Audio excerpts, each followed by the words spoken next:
We're here on Siegfried Wagener's property that he gave to my grandma, and we're going to read his shows, and they go from February 2nd through August of 1942.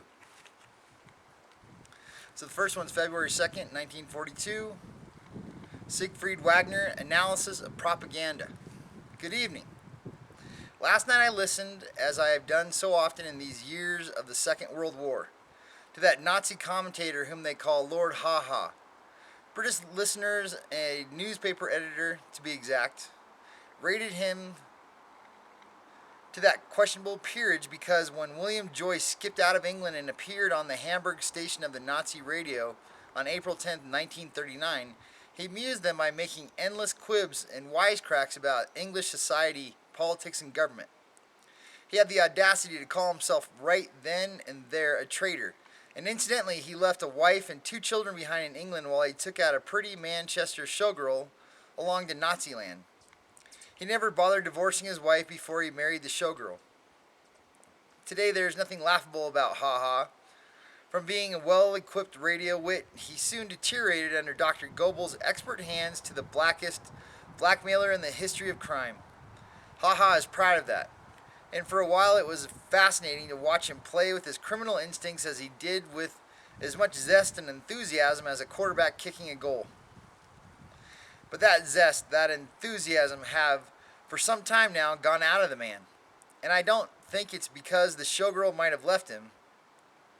When I heard him last night, he was nothing but a bad actor who reels off anything that is handed to him because he receives $75 a week for it. There was no conviction of his own, and not even an attempt at saying something new.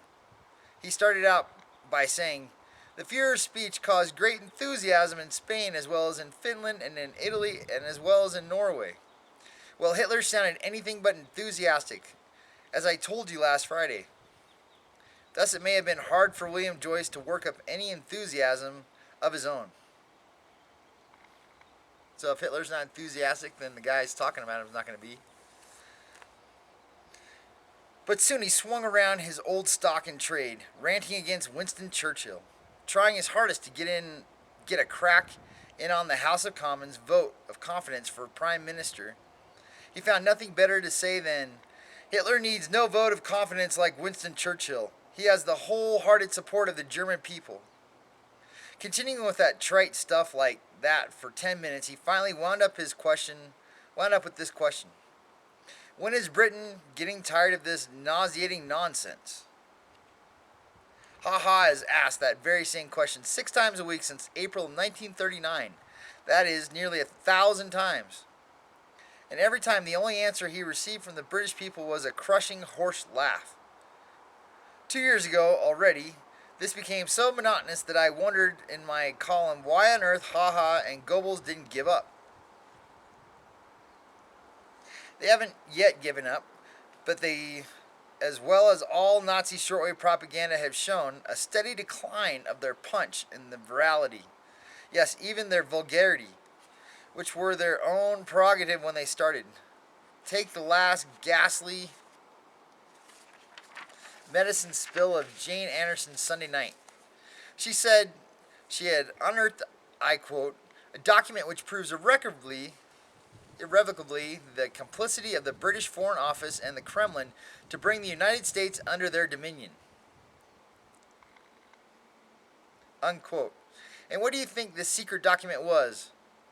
A bestseller in the United States. Streets, Union Now.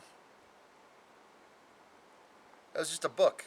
Really, the nimble-witted Jane is quite a sleuth and a calamity.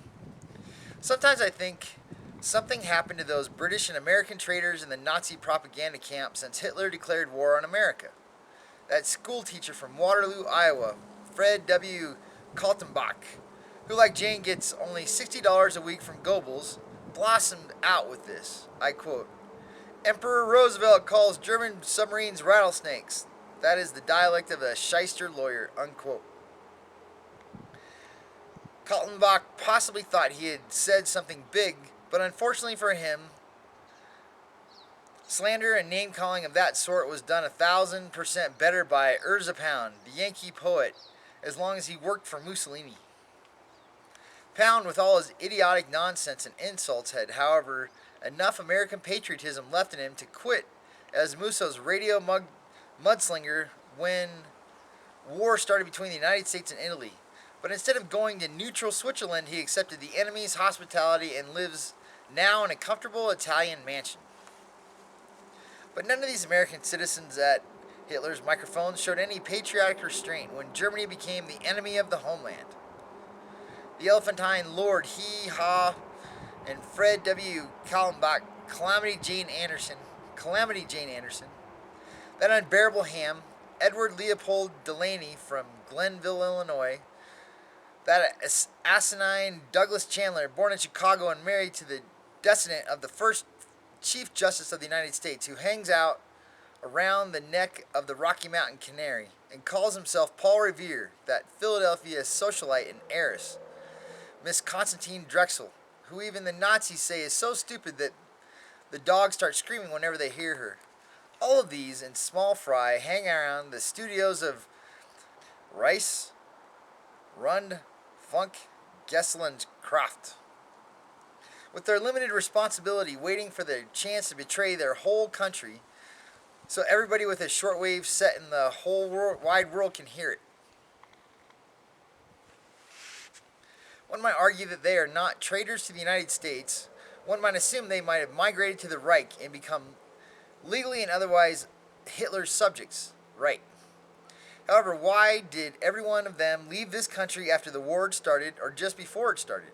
Delaney, on the air in Edward in Britain, turned up in New York from overseas after their war started, grabbed the next boat for Europe to be heard presently over the Nazi radio. The Chandler of Loyalty started his first Jingle Bell Paul Revere ride on April 25th, 1941. And Kaltenbach professes to this very day that he is a loyal American, and that Calamity Jane, she must never have been in Deadwood, otherwise she would have been buried long ago, implies in every word of her dog catcher language that she has no other interest at heart but that of the America and the American Catholics.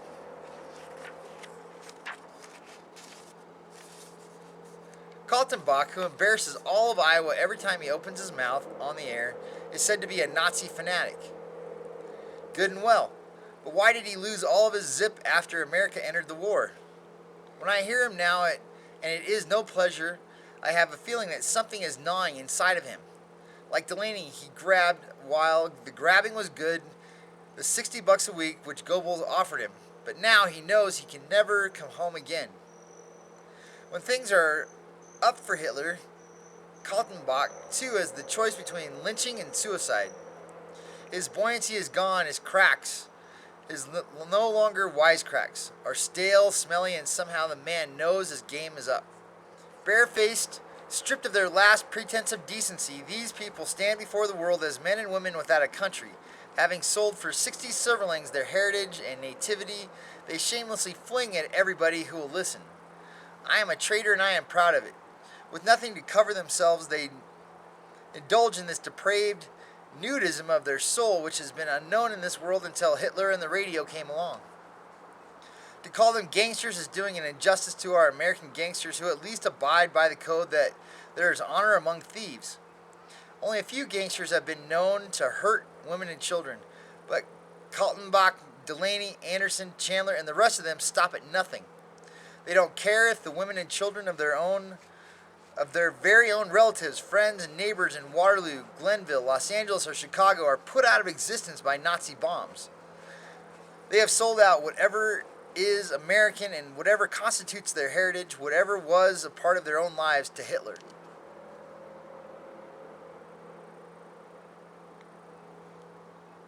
To call them gangsters is doing an injustice to the American gangsters. That's a good line. It is immaterial to them if the United States loses this war. In fact, they work for it because it is their only hope. That Hitler will set up a Gauleiter in their own home districts who would whip, torture, and kill everybody whose nose he doesn't like. And be that Kaltenberg's own brother as a history teacher in central Iowa. People of this type never were Americans in the sense that you and I accept it. They always belong to the scum of the earth, the dregs of humanity. Whenever they go on the air in Berlin or Rome, there are so far no American traders working for the spidery Hirito and proclaim themselves Americans. I, for one, feel slapped in the face. It was for this reason, which mounts up if you have to listen to them every day, that last summer I petitioned the United States Attorney General to take public action against them. I haven't heard to this day whether action has been taken. I grant that at the time my petition, the United States and Germany were still friendly terms. We're still on friendly terms on the surface. But what about now, after the war started? Are we going to pussyfoot around forever with legalities while these avowed and admitted traitors to our country walk into any American home which has a shortwave set any time of the day or night to spread their subversive propaganda under the pretext that they, too, are loyal Americans? Isn't it high time that our government, and not a mere private propaganda analyst like myself, bucks up against these persecutors of sedition and slanderers of everything that is dear and holy to us? Maybe this gang is not heard in Washington except by the government monitors and of shortwave listening posts. But I, and with me, hundreds of thousands of people hear them every day and every hour of the day. And it is our conviction, our conviction is, and I am sure I speak for every red-blooded American, that these American traitors in the Nazi camp must be publicly disqualified as American citizens, that they must be officially branded as traitors to their country. And that is my analysis of propaganda for the present. The stations I listened to were Berlin, DJE, DJB, Y, DXJ, and Tokyo, DLG4. Good night. So that's show number 1 for us. Back in a second.